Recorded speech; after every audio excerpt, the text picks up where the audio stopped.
Love stories.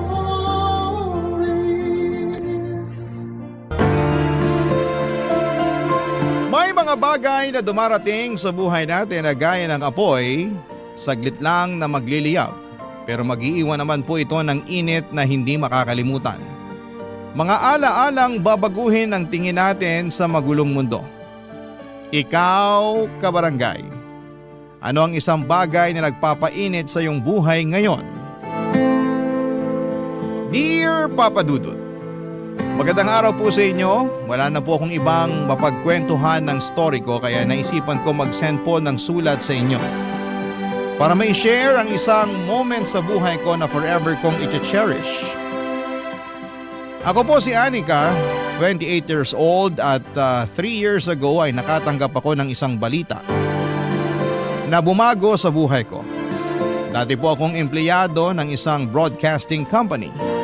Napilitan akong tumigil sa trabaho kong yon matapos akong dapuan ng isang sakit.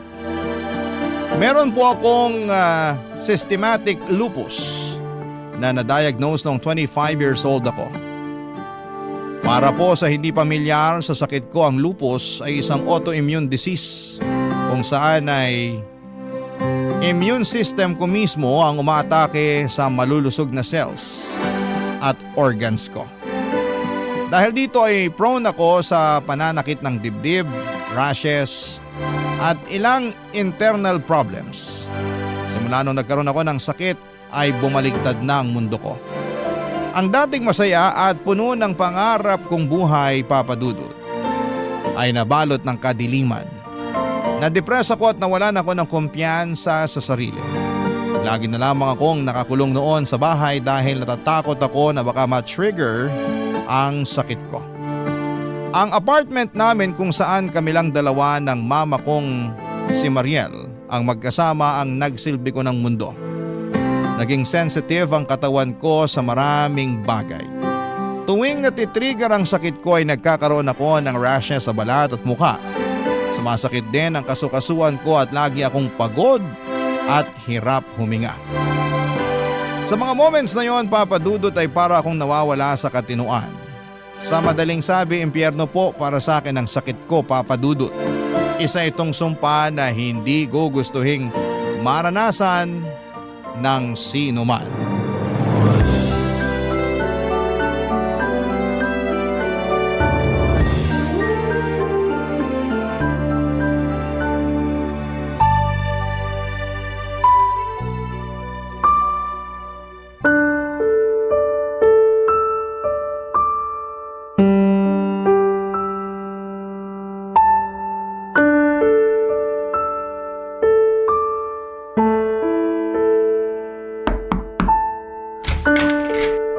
O anak, ininom mo na ba yung gamot mo? Opo, ma. Tapos na po. Patingin nga ng rashes mo. Medyo mo okay naman na siya. Lagyan mo pa rin ng cream para mas mabilis gumaling. Opo, lalagyan ko mamaya. Medyo masakit pa po ang katawan ko ngayon eh. Hirap pa po akong bumangon. Ako na lang maglalagay. Nasaan ba yung cream mo? Nandyan po sa may bedside table. Amin na, lalagyan kita ng cream. Nilalagnat ka pa rin ba? Medyo bumaba na po, sinat na lang. Ano na naman ba kasing ginawa mo? Bakit na-trigger na naman yung sintomas ng sakit mo? Hindi ko nga po alam. Di na nga ako lumalabas eh. Nandito na lang ako lagi sa kwarto. Hindi ka naman ba stressed? Ma, simula po nung nagkasakit ako, hindi na nawala yung stress sa katawan ko. O baka naman kinulang ka sa tulog? Baka yun na nga po ang rason. Bantayan mo yung katawan mo, anak. Hindi ka nakatulad ng dati na okay lang magpuyat o di kaya malipasan ng gutom. Hindi ka na sinusunod ng katawan mo. Dapat ikaw nang sumunod sa katawan mo ngayon. Ang hirap po eh. May times na parang ang lakas-lakas ko tapos bigla akong titirahin ng sintomas ko. Ang dami kong gustong gawin pero simula nung nagkasakit ako, wala na akong ibang magawa kundi magtago. Hindi ko nga alam kung anong gusto ng katawan ko ngayon eh. Maya-maya, bigla na lang ako nagkakaroon ng sintomas kahit nakahiga lang naman ako. Nakakapagod, ma. Malalampasan mo rin to. Paano? Wala naman pong lunas sa sakit na to. Wala pang lunas. Pero marami ako nababasang kwento ng mga lupus patient online na nakakabalik pa rin sa dati nilang buhay. Maayos lang na gamutan at pagbabago ng lifestyle yung kailangan mo.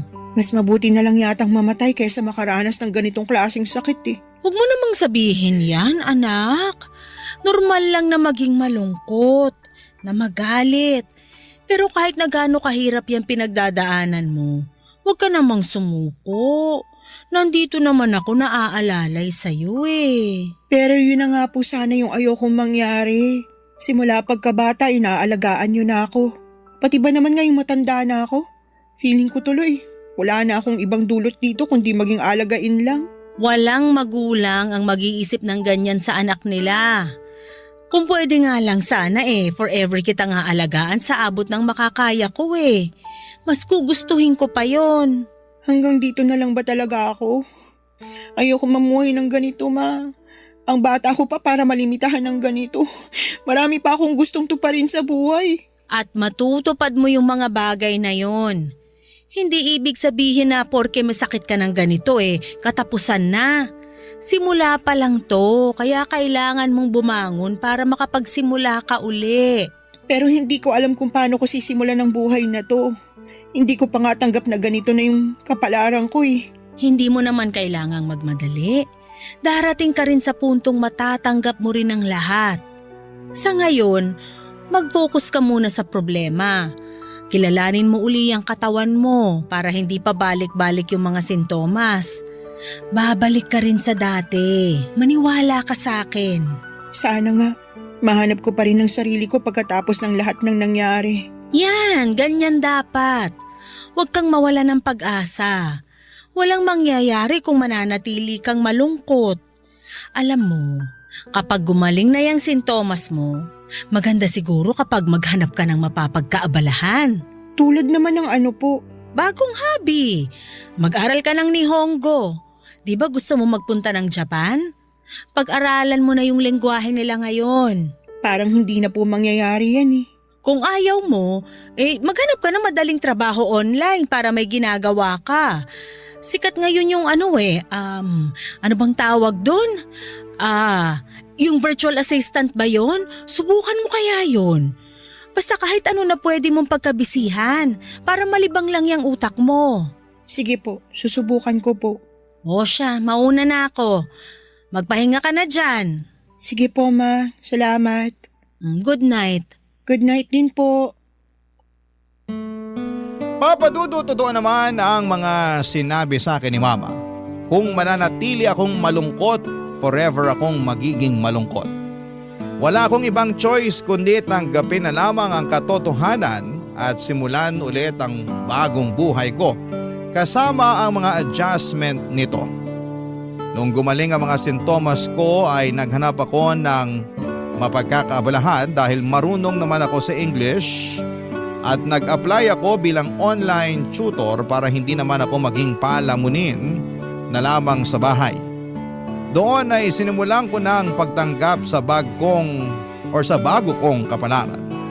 Mahirap man ay sinubukan kong mabuhay ulit kahit na limitado na lamang ang bawat galaw ko. Sa mga sumunod na taon ay wala akong ibang ginawa kundi ang matulog, kumain at umarap lamang sa computer para magtrabaho. Hanggat maaari ayaw ko nang lumabas ng bahay dahil sa takot na matrigger ulit ang sintomas ng sakit ko. Sobrang sensitive kasi ng katawan ko, papadudot. At maraming bagay ang nakakapag-trigger sa sakit ko. Katulad na lamang ng araw. Bawal akong maarawan dahil nagkakarashes ako. Bawal din akong malipasan ng gutom o mapuyat. Bawal ma-stress. Bawal din akong makihalubilo sa mga tao dahil madali lamang akong dapuan ng sakit. Bawal nga rin po kaming magkaroon ng aso sa bahay. Kailangan ko ring umiwas sa mga pagkain na makolesterol.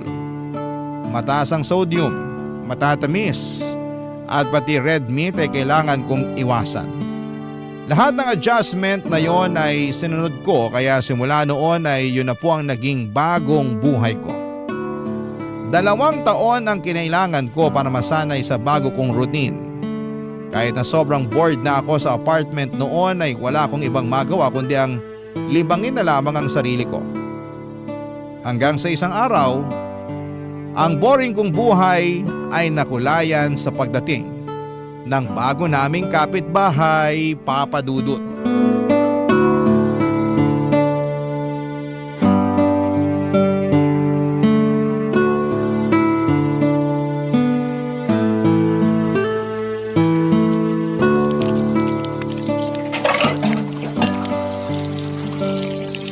Ma!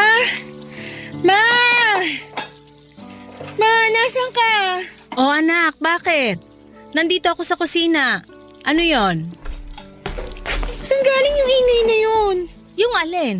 Yung malakas na tugtog kanina. Kakatigil lang niya ngayon. Ah, sa kapitbahay yon. Sila yung nagpapatugtog. Bakit? Ang aga-aga, ba't naman ang lakas agad ng music nila? Daig pa nilang pa-concert ah. Sakit sa ulo. Nagising ka ba nila? Opo, abot ba naman sa kwarto yung tunog? Ano bang meron sa kabila? Bakit nagpapa-music sila ng ganito kaaga? Wala man lang silang konsiderasyon ah. Di ba napag-usapan na natin yung tungkol sa noon na bawal mag-ingay from 10 to 6? Ibang kapitbahay yung nagpapatugtog. Sa kabila yon. Yung bago. Bago? Teka, may tenant na po dyan sa may bakanting apartment? Oo, meron na. Ngayong araw sila lilipat kaya medyo nagpapatugtog sila. Para daw ganahan silang magbuhat ng gamit. Magbubuhat na nga lang ng gamit, mga abala pa ng kapitbahay. First day pa lang, red flag na yun ah.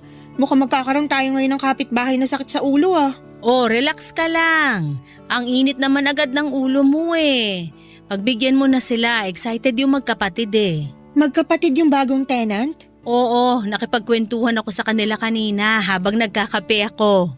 Lo, talagang sumismis pa po kayo? Nakakahiya, nangaabala pa kayo sa paglipat nila ng gamit. Na-curious lang naman ako. At saka mabait naman yung magkapatid.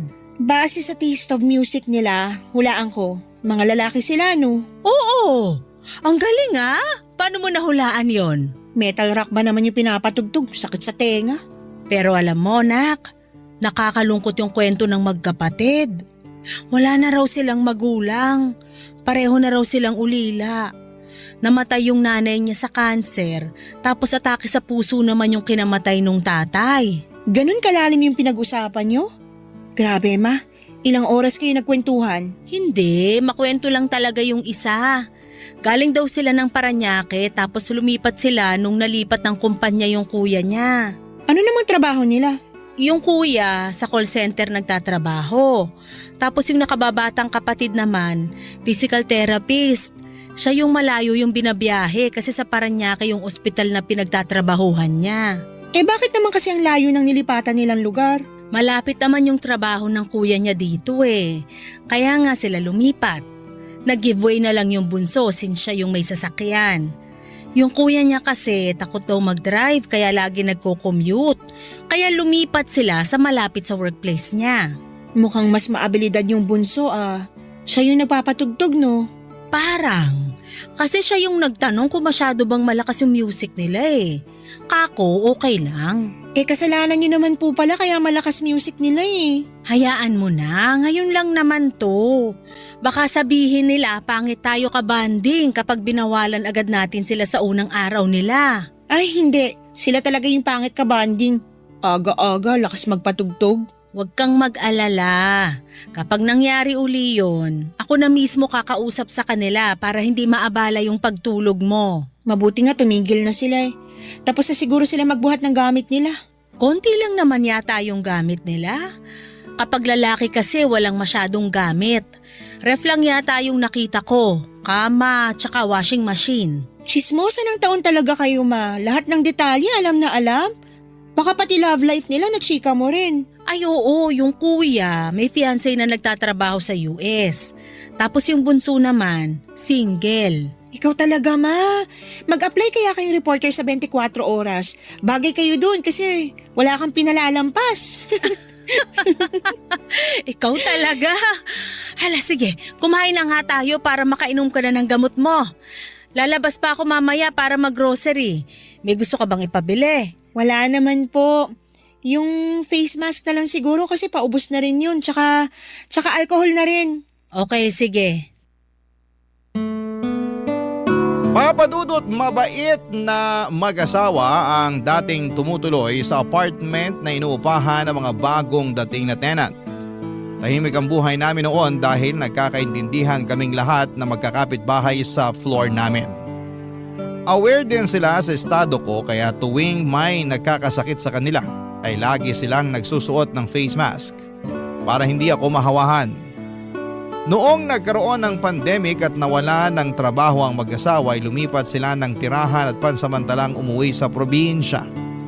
Simula noon ay bakante na ang apartment na yon hanggang sa nagkaroon na nga ito ng bagong tenant at yon ay ang magkakapatid na lalaki. Never kong nakita ang mukha ng magkakapatid na yon dahil hindi naman ako lumalabas. Tanging si mama lamang ang nagkukwento sa akin tungkol sa buhay nila para mapag-usapan kami. To be fair naman ay never naman silang naging pasaway at nagpatugtog ng malakas since then. Siguro ay nakausap na sila ni mama tungkol doon.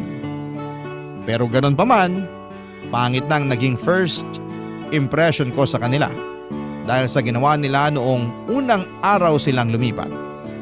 Ang pinakaayoko pa naman ay yung mga taong walang konsiderasyon sa mga tao sa paligid nila. Sensitive ako sa mga malalakas na tunog kahit pa noong wala pa akong sakit. Kaya medyo nag-iwan yon ng bad impression sa akin. Ganon pa man ay hindi ko naman sila masyadong ginudge. Dahil sa mga sumunod na linggo ay naging tahimik naman sila. May pagkakataon nga noon na nag-aabot pa sila ng pagkain sa amin dahil nagkaroon sila ng party sa apartment nila. Kaso si mama lang ang kumain noon dahil bawal sa akin yung pagkain na ibinigay nila, Papa Dudut. Hindi rin naman po nagtagal ang masamang tingin ko sa magkakapatid. Lalo na noong nasimulan ko nang makilalang bunsong kapatid na hindi ko akalain na magkakaroon ng malaking parte ng aking buhay. Barangay Love Stories. Barangay Love Stories. Dahil sensitive sa init ng araw ang balat ko ay saka na lamang ako nakakalabas para magpahangin tuwing gabi. At kapag sinabi kong sa labas, ang ibig sabihin po noon ay hanggang sa balcony lamang ako ng apartment namin. Nasa 6th floor kami, Papa Dudut, kaya magandang tumambay doon tuwing gabi dahil yun lang ang time na pwede akong lumabas para panoorin ang busy na buhay ng mga taong nasa labas. Doon po ako karaniwang nagmumuni-muni at binabalikan ang mga masasayang ala-ala ko noon na hindi ko na maranasan pa in the future. Pero ang nightly routine ko na pagtambay sa balcony ay nasira dahil sa bago naming kapitbahay. May isang time kasi na habang nasa balcony ako ay may lumabas din na lalaki sa katabing balcony para manigarilyo. Agad-agad akong pumasok sa loob para hindi ko malanghap ang usok noon. Bawal po kasi ako makalanghap ng anumang klase ng usok dahil natitrigger ang sintomas ng sakit ko. Sobrang inis ako noon dahil kada lumalabas ako ng gabi ay sakto ring lumalabas sa balcony nila yung lalaki. Sa dami naman kasi ng pwedeng maging kapitbahay ay yung smoker pa ang napunta sa amin. May isang gabi noon, Papa Dudut, bago ako lumabas para magpahangin ay sumili pa ako sa katabing balcony namin. Walang ilaw doon. Ibig sabihin ay walang tao. Na-excite ako dahil finally ay magkakaroon na rin ako ng time para sa sarili ko. Paborito ko kasing pinapanood yung buwan at mga bituin sa langit dahil nakakakalma sila. Para bang sila ang karamay ko sa pinagdadaanan ko.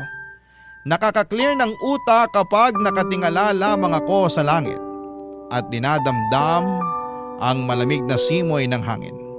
Lumabas ako ng balcony at pumwesto sa favorite spot ko pero wala pa man ding 1 minute ay napatalon ako mula sa kinakaupuan ko ng biglang isang boses. Ang narinig ko mula sa kabilang balcony, Papa Dudut.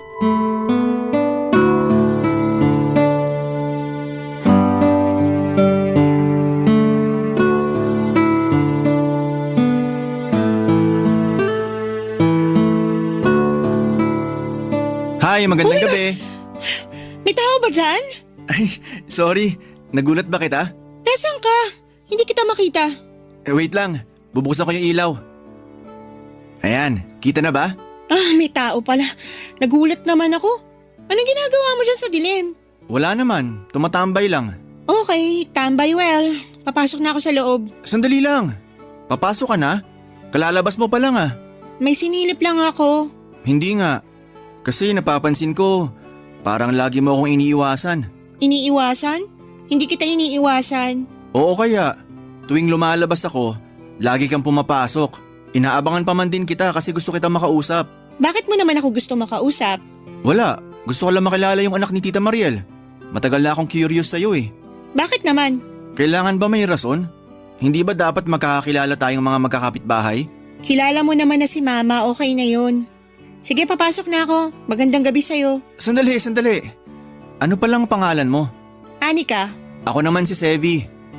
So Anika, ba't naman lagi kang nagmamadaling umalis tuwing lumalabas ako? Mahihain ka ba? hindi ako mahiyain. Ayaw mo sa akin? Hindi naman ako nangangain ng tao eh. Mabait ako. Hindi naman kasi ikaw yung iniiwasan ko.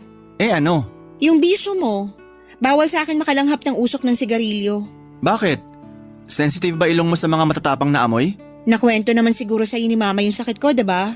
Nabanggit niya na may sakit ka, pero hindi niya sinabi kung ano yung sakit mo. Ano ba sakit mo? May lupus ako. Lupus? Hindi ba sakit sa balat yun? Hindi yun sakit sa balat. Autoimmune disease yun na mas malalim pa kaysa sa pagkasira lang ng balat. Pero parang ang kinis naman ng balat mo. Makinis lang yan tingnan kapag malayo, pero sa malapitan, makikita mo yung bakas ng mga rashes na pinagdaanan ko. So nagkaka-rashes ka kapag nakakaamoy ka ng usok ng sigarilyo? Isa yun sa mga trigger. Okay, sorry, hindi ko alam. Hindi na ako mag-iyosi dito, promise. Okay lang naman. Hindi mo naman kailangan mag-adjust para sa akin. Ako na lang yung mag-a-adjust. Hindi. Ako dapat yung tumigil na sa pagsindi. Siguro sign na rin to para itigil ko na tong bisyo kong to. Ako pa talaga yung ginawa mong sign? Dahil ano, sakitin ako, ganon? Hindi naman yun yung gusto kong palabasin. Hindi ko kailangan ng awa ng ibang tao, kaya kung… Wow, saglit lang. Hindi yun yung minimin ko. Okay, sige, wait lang ah. Ganito, mag-start over na lang ulit tayo. Hi, ako si Sevi. Pwede bang pasama na lang muna rito kahit saglit lang? Promise, hindi ako magsisindi para hindi masira yung gabi mo. Pero kung ayaw mo nang may kasama, ako na lang yung aalis. Okay, sige. Dito na lang muna ako. Ayan. Salamat ah. Malungkot yung mag-isa lang eh. Gusto ko yung may kausap ako. Eh yung kuya mo, bakit hindi siya yung kausapin mo? Nasa trabaho yon. Ikaw, wala ka bang trabaho? Meron, pero mamayang umaga pa yon. Di pa ako makatulog eh. Ikaw, baka may work ka. Meron, pero bukas pa yun ng hapon. Nagtututor ako ng English sa mga bata online. Wow! So spokening dollars ka pala? Hindi naman. Marunong lang talaga ako sa English. Foreigner ba yung mga tinuturuan mo? Oo, usually mga bata from Korea. Wow! Maiba tayo. Ilang taon ka nang may lupus? Na-diagnose ako ng 25 years old ako. Ilang taon ka na ba ngayon? 27. So 2 years ago lang? Oo, ganun na nga. Bago pa lang tong sakit ko. Ikaw naman, ilang taong ka na? 30 na ako. Talaga? Oo, hindi ba halata? Laging sinasabi sa akin yan eh. Mukha raw akong bata compared sa age ko. Totoo naman, young looking ka. Ay, kinilig naman ako dun. Ikaw rin naman, maganda ka. Alam mo, gusto ko pa sana magstay dito kaso medyo paggabi na rin eh. Mauna na ako sa'yo ah. Aalis ka na? Kailangan ko pang uminom ng gamot. Ganun ba? O sige, good night. Papadudot average height lamang si Sevi. Malayo siya sa ini-imagine kong itsura na medyo may angst na rakista ang datingan. Nagbase lamang kasi ako noon sa taste niya sa music. Lagi kong naririnig na nagpapatugtog siya ng metal rock kaya ganon ang na-imagine kong itsura niya. Pero sa totoo lang ay good looking si Sevi at bilugan ang mukha niya, chubby cheeks at mabungis-ngis. May kaunting pagkakahawig siya kay Michael Sager ng PBB. Bukod sa magandang itsura, maganda rin naman ang personality nito. Bibo siya at madali lang siyang kausap dahil charismatic siya kapag nakikipagkwentuhan. Simula noong nalaman niya ang sakit ko ay mas naging maingat na si Sevi. Nagsusuot na rin siya ng face mask kapag kinakausap ako dahil ayaw niyang mahawaan niya ako ng virus, lalo na sa ospital siya nagtatrabaho. Ang first impression ko sa kanya noon ay inconsiderate. Pero agad na napalitan yon. Protective siya at caring. Dahil na rin siguro sa trabaho niya bilang physical therapist. Hindi rin po siya judgmental. Akala ko nga ay lalayuan na niya ako once na nalaman niya na may lupus ako. May stigma kasi sa mga tulad namin na akala ng mga tao kapag may lupus ay nakakahawa na ito. Hindi nakakahawa ang lupus, Papa Dudut. Wala pang malinaw na rason kung papaano ito nakukuha. Maaring genetics ito o di kaya'y dahil sa mga environmental triggers. Simula nung naging close kami ni Sevi ay palagi na niya akong sinasamahan sa balcony para may kakwentuhan ako. Gabi-gabi siyang nagkukwento sa akin kung paano ang naging araw niya sa trabaho na siyang gustong gusto ko dahil matagal na akong hindi nakakalabas ng bahay. Minsan, nagsasabihan din kami ng mga sikreto at personal issues sa buhay. Mas nakilala ko po si Sevi. Isang gabi nung sa wakas ay nag-open up na siya sa akin tungkol sa kanyang personal na buhay, Papa Dudut.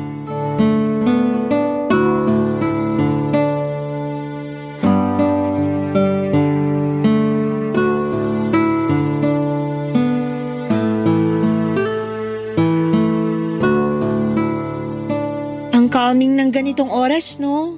Parang ang tahimik ng mundo, walang noise pollution. Tahimik pero malungkot. Malungkot? Bakit naman? Yung mga ganitong oras kasi, ito yung time na mapapaisip ka talaga tungkol sa buhay eh. Daming realizations, maraming regrets, maraming what ifs. Talaga? Ako kasi, ito yung time na nagiging thankful ako. Na despite everything, nandito ako, humihinga pa rin. Sa ganitong oras ko na-appreciate yung small things. Makes sense naman. Tsaka gantong oras ka lang din kasi nakakalabas ng walang problema. Totoo. Pero ikaw, bakit mo naman nasabi na malungkot para sa iyo yung ganitong oras? Hindi ko alam. Dati malungkot talaga kasi mag-isa lang ako. Pero ngayon na lagi na kitang nakakasama dito sa ganitong oras, nabawasan na yung lungkot na nararamdaman ko. Naalala mo pa ba nung una tayong nagkausap? Yung nakaupo ka mag-isa sa dilim? Oo naman. Isa yun sa mga sad moments ko. Mga ganong oras, lalo na kapag mag-isa ako, parang nagkakaroon ako ng existential crisis. Napapatanong ako sa sarili ko, ano na bang nagawa ko sa buhay? 30 na ako pero pakiramdam ko, wala pa ako nararating. Yung mga batchmates ko, ang saya-saya ng buhay nila. Abot na nila yung mga pangarap nila, samantalang ako, mag-isa pa rin. Di sigurado kung satisfied na ba sa buhay o kung ano. Gets kita.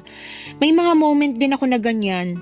Lalo na sa akin, mas malala existential crisis ko. Ano na lang ambag ko sa buhay ngayon? Paano ko pa magagawa yung mga pangarap ko? Masyado pa akong bata para maging limited lang yung kayang gawin sa buhay. Bakit? Ano pa ba yung pangarap mo sa buhay na gusto mong abutin? Marami eh. Actually, may bucket list ako dyan eh. Os? Ano-ano naman yung nasa bucket list mo? Siyempre, una yung ikasal at magkaroon ng sariling pamilya. Maganda ka naman eh. For sure mangyayari pa rin yan. Pangalawa, gusto kong makapunta sa Japan. Gusto kong makita yung sikat na cherry blossom trees nila. Yan ang medyo mahirap. Alam ko, kaya nga nakakalungkot eh. Kasi baka hanggang pangarap na lang na makakita ako ng cherry blossom sa totoong buhay. Ano pa? Ano pa yung mga nasa bucket list mo? Yung iba, mga simpleng bagay na lang tulad ng prom night. Prom night? Oo, never pa ako naka-attend ng prom.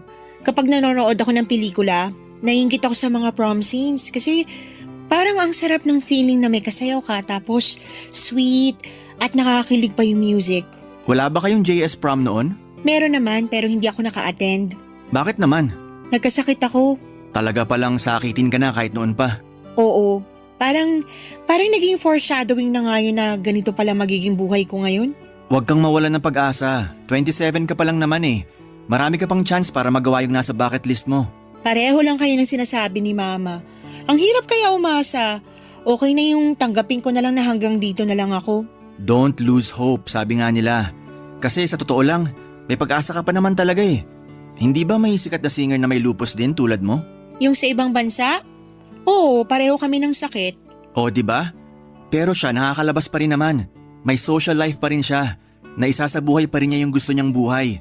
Nagko-concert pa nga ata siya eh. Siyempre mayaman yun. Marami siyang pera na pambayad sa mga treatment niya. Nagte-therapy siya kaya ganun. Tapos ikukumpara mo ko sa kanya na online shooter lang. Okay, may point naman. Pero yun pa rin ang masasabi ko. Huwag kang mawalan ng pag-asa. Balang araw magagawa mo rin yung mga bagay na gusto mo. Magtiwala ka sa akin. Sa ngayon, hindi na yan yung major problem ko. Ang problema ko at the moment ay kung papaano ko makakayanan tong sakit na to. Huwag kang mag-alala. Andito naman ako na magiging sandalan mo kung sakali. Sasamahan kita sa pagharap ng sakit mo. Salamat. Actually, malaking tulong na tong ginagawa mo eh. At least may bagong tao akong nakakausap maliban sa mama ko. Iba pa rin kasi talaga yung feeling na kausap mo ng harap-harapan yung tao kaysa magka-video call lang kayo eh. Basta kung kailangan mo na makakausap, isang tawag mo lang sa akin, to the rescue na ako. Salamat. Wala yun. Ikaw pa ba?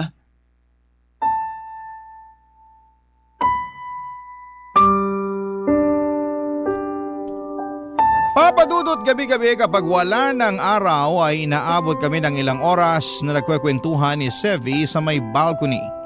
Kung dati wala akong inaabangan sa bawat araw ko, noong nakilala ko si Sevi ay lagi na akong excited na sumapit ang gabi para makausap ko siya. Kahit papaano ay nagkaroon na ng thrill ang dating boring na buhay ko dahil sa kanya. Akala ko nga po noon ay hindi ko na mararanasan ang ganong klase ng saya. Pero sa tulong ni Sevi ay natuto ulit akong tumawa at magsaya na para bang wala ng bukas. Dahil sa kanya na-enjoy ko ulit ang buhay ko sa kabila ng sakit ko. Nang dahil sa kanya ay natuto ulit akong mangarap at magkaroon ng pag-asa. Sobrang saya ko nga noon. At maging si mama dahil nakikita na niya ulit akong ngumingiti. Dumating nga sa puntong itinuring na rin niyang parang pangalawang anak si Sevi. Tuwing hapunan ay nagluluto siya ng extra food para sa kanya. Karaniwan kasi ay puro ordered na pagkain na lamang ang kinakain ni Sevi tuwing gabi pagkagaling niya sa trabaho dahil mag-isa lang naman siya madalas. Pagsapit kasi ng gabi ay sa trabaho na kumakain ng kuya niya. Kaya para may kasalo ay sabay kaming kumakain ng hapunan ni Sevi sa may balkonahe. Bilang kapalit ng pagiging mabuti ni mama kay Sevi ay isang pakulo ang naisip nito para sa akin. Gusto niyang gawin namin ang mga nasa bucket list ko.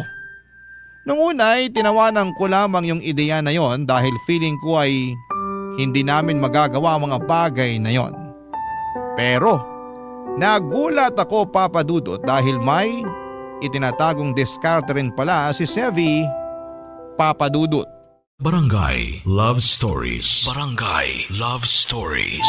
Papadudot, hindi ko ine-expect na kayang-kaya palang gawin ni Sevi ang ilan sa mga nasa bucket list ko. Ang unang ginawa namin ay sabay kaming nakinig ng audiobook na mga librong gusto kong basahin. Gumawa rin siya ng improvised na projector screen para makapag-movie marathon kami sa mismong balkonahe ng kanya-kanya naming apartment.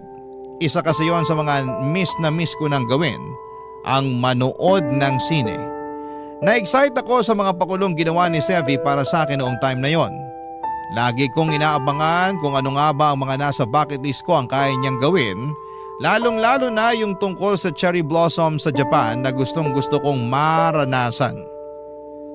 Kung noon ay nagdududa ako sa kakayahan niya, noong time na yun ay tiwala na ako sa kanya na magagawa niya ang mga bagay na nasa bucket list ko. Hanggang sa dumating na nga ang araw na inaabangan ko. Nasa trabaho pa lamang siya noon nung minessage niya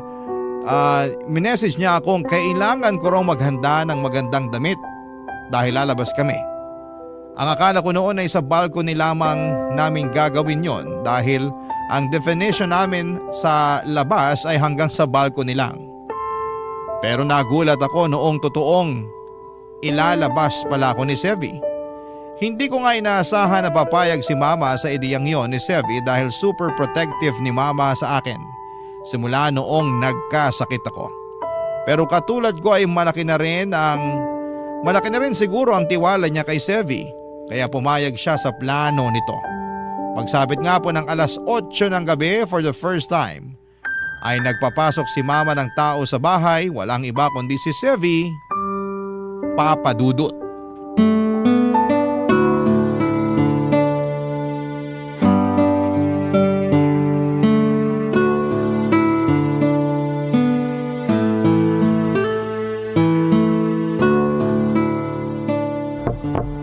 Anika? Oh, ayan na si Sevi! Anika! Andito na si Sevi. Ready ka na ba dyan? Wait lang po, nagbibihis pa lang po ako. Pakisabi 3 minutes. Okay, sige. Papasukin ko na siya, ha?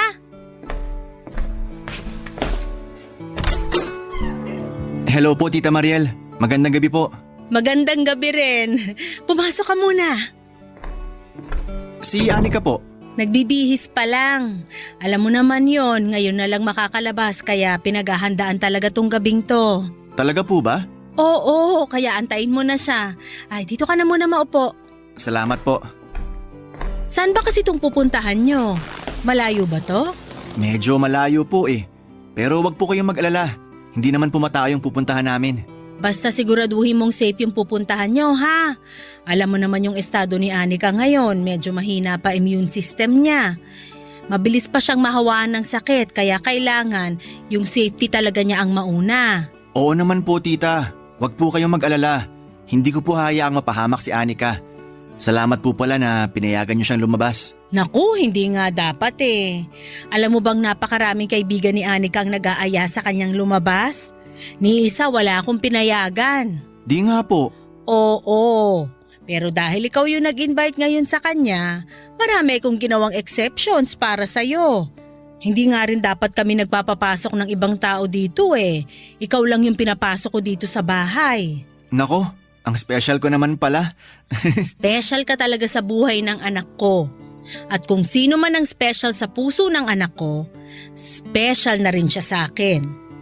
Alam mo bang simula nung na-diagnose siya na may lupus, malimit ko na lang siyang makitang ngumiti? Dati palagi siyang nakatunganga, laging nakapangalumbaba, puro buntong hininga. Ang sakit nun para sa isang ina. Yung makitang lagi na lang umiiyak yung anak mo? Naku, hindi ko madedescribe yung sakit. Kahit naman po siguro sinong magulang, ganyan din ang mararamdaman. Pero nung dumating ka, napakalaki ng pinagbago niya. Sobrang energetic na niya ngayon. Ang aliwalas na niyang tingnan kasi masaya na siya. Parang ang wala na siyang sakit sa tuwing nakikita ko siya. Yun ang dahilan kung bakit special ka na rin para sa akin. Kasi malaki ang naitulong mo sa kalagayan ng anak ko. Nakakahiya naman pong marinig yan. Naging totoo lang po ako sa kanya. Sa totoo lang, marami din naman pong nagbago sa akin simula nung nakilala ko si Anika eh. Dahil sa kanya, parang nagkaroon ako ng worth sa buhay. Hindi lang pala ako simpleng lalaki lang na nagtatrabaho para mabuhay, kundi nabubuhay ako dahil may isang tao ako napapasaya. Ikaw yung taong matagal ko nang hinihintay na dumating sa buhay ng anak ko. Nung nagkaroon siya ng lupus, pati mga kaibigan walang magawa eh. Yung mga dating nagpapasaya sa kanya, nawalan ng silbi. Kaya sana kung ano man tong meron kayo ngayon, sana hindi lang to pansamantala. Kasi ayoko na uling makitang malungkot yung anak ko.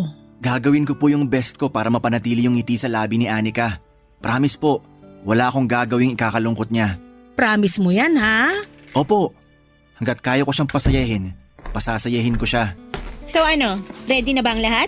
Aba, at talagang naghanda ang dalaga ko Okay na ba tong suot ko? Hindi ba ako overdressed? Hindi, saktong-sakto yan para sa gagawin natin ngayong gabi. Oh, Sevi, yung ngiti mo abot hanggang tenga Natutuwa lang po ako kasi para ako nakakita ng anghel na bumaba sa lupa. Hoy, tigilan mo nga ako dyan. Amy ka naman. Tara na nga at baka mamaya kung ano pang lumabas yun sa bibig mo. Sige po tita, mauna na po kami. Mag-iingat kayo, ha? Huwag masyadong magtatagal sa labas. Uwi din ka agad, Anika, ha? Oy, yung face mask mo. Opo, eto na, isusuot ko na. Bye ma, mauna na kami. O sige na, enjoy kayo. Isang light blue na dress na tinernohan ng silver necklace, yun po ang suot ko ng gabing yon, Papa Dudut.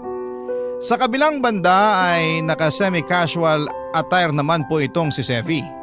Sobrang tikas niya sa suot niyang puting button-down shirt at black pants na kinumpleto ng suot niyang sneakers.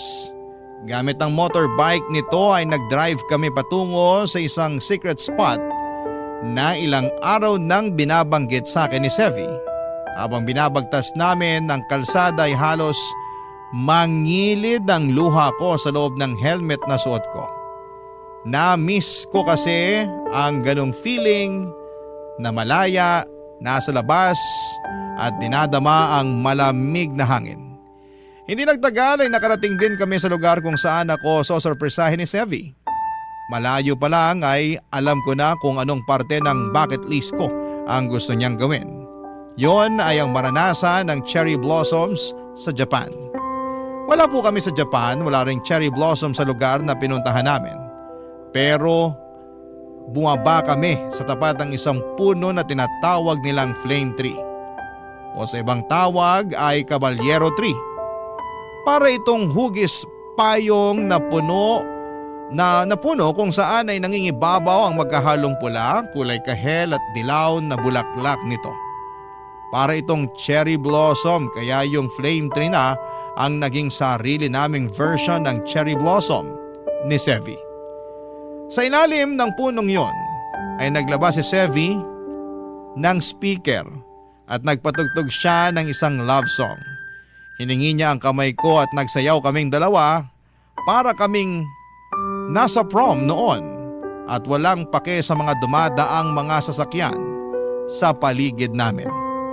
Papadudod, para ako nasa isang magandang panaginip ng gabing yon, isang panaginip kung saan ay ayaw ko nang magising. Pero katulad ng mga panaginip ay kailangan din nating magising kahit gaano pa ito kasaya. Papadudod.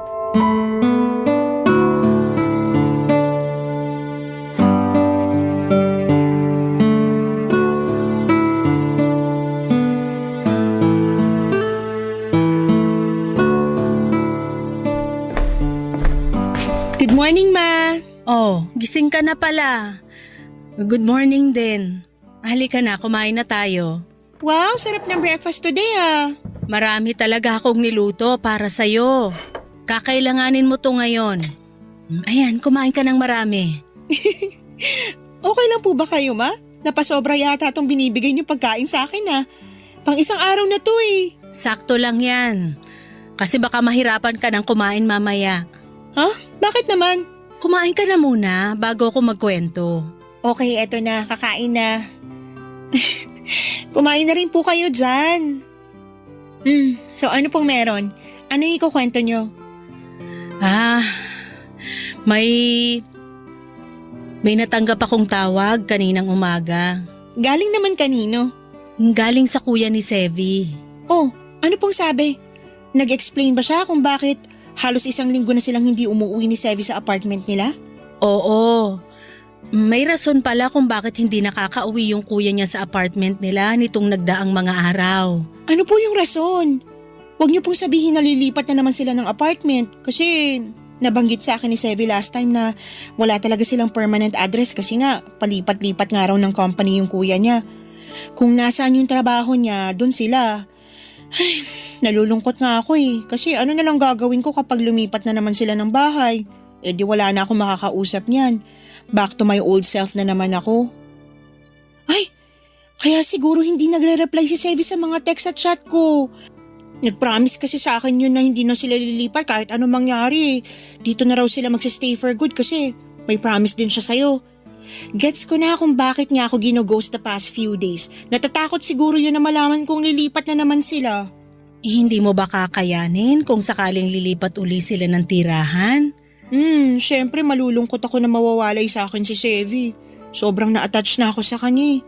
Pero sino ba naman ako para pigilan sila? Hindi ko naman siya boyfriend or asawa para pigilan sila sa gusto nilang gawin sa buhay nila. Gino-joke ko lang naman siya noon na maiinis ako sa kanya kapag bigla na lang niya ako iiwan mag-isa dito. Sabi ko nga sa kanya, kapag naisipan nilang lumipat ng bahay, friendship over na kami.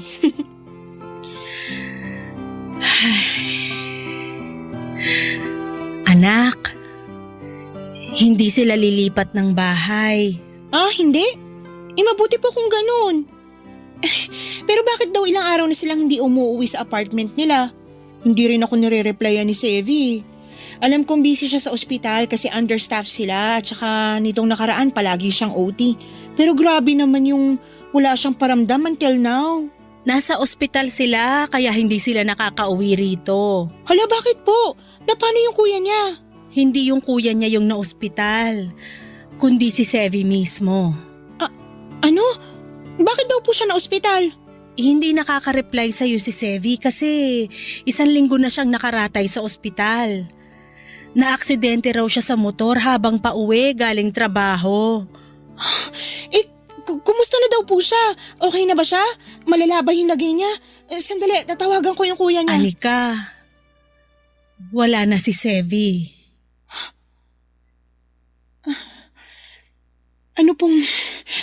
Ano pong ibig niyong sabihin? Wala na. Tumawag sa akin yung kuya niya kanina para ibalitang patay na si Sevi. Hindi ma, hindi totoo yan. Busy lang siya sa trabaho niya kaya hindi siya makapag-reply sa akin. Bumangga raw siya sa isang barrier habang nagdadrive.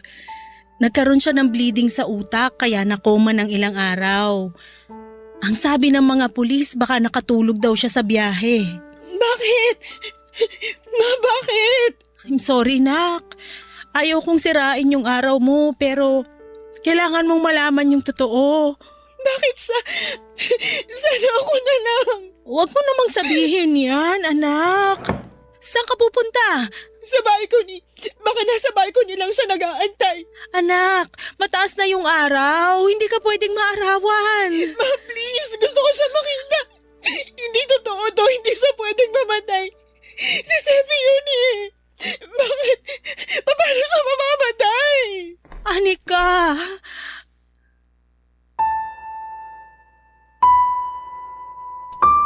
Ang pinakamasakit na klase ng pagmamahal ay yung halos nandyan na. Ngunit nawala bago pa man ito magsimula. Pero nawala man sila sa buhay natin, iniwan naman nila tayong mas matatag at yon ang tunay na klase ng pagmamahal. Mga kabarangay, ang pag-ibig na hindi natuloy ay hindi kabiguan. Sa bawat hakbang natin papunta sa ating pangarap, papadudot, ay bitbit pa rin natin ang masayang alaala. Papadudot mga kabarangay, tanging kumot lang ang umalalay sa akin noong araw na yon. Nakataklob sa akin ang isang kumot na para bang maililigtas ako nito mula sa sakit na nararamdaman ko. Walang oras na hindi tumigil ang pagpatak ng mga luha ko. At may mga pagkakataon na nakakatulugan ko ng pag-iyak pero tuwing bumabalik ako sa kamulatan ay agad na binabalot ng lungkot ang aking puso. Papadudod sa pagkawala po ni Sevi, isang bagay ang napagtanto ko. Masyadong espesyal ang buhay ko para lang magtago ako sa isang sulok at habang buhay nakatatakutan ang sakit ko. Sa unang araw po ng burol ni Sevi, ang ginawa ko ay lumabas ako ng bahay nang walang pakialam kahit matrigger pa ang sintomas ng sakit ko. Kahit magkaroon pa ako ng rashes o manghina ang katawan ko, wala pa rin tatalo sa sakit na nararamdaman ng puso ko sa pagkawala ni Sevi. Kahit masama ang pakiramdam, kahit maraming tao, nanatili ako sa tabi ni Sevi at sa huling araw niya sa mundo. Kahit sa ganung paraan ko na lang siya mapapasalamatan sa mga nagawa niya sa buhay ko.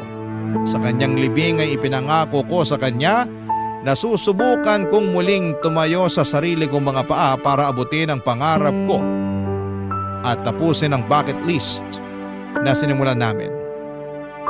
Papadudot ang kwento namin ni Sevi ay maikukumpara ko sa 3 kulay ng bulaklak ng flame tree.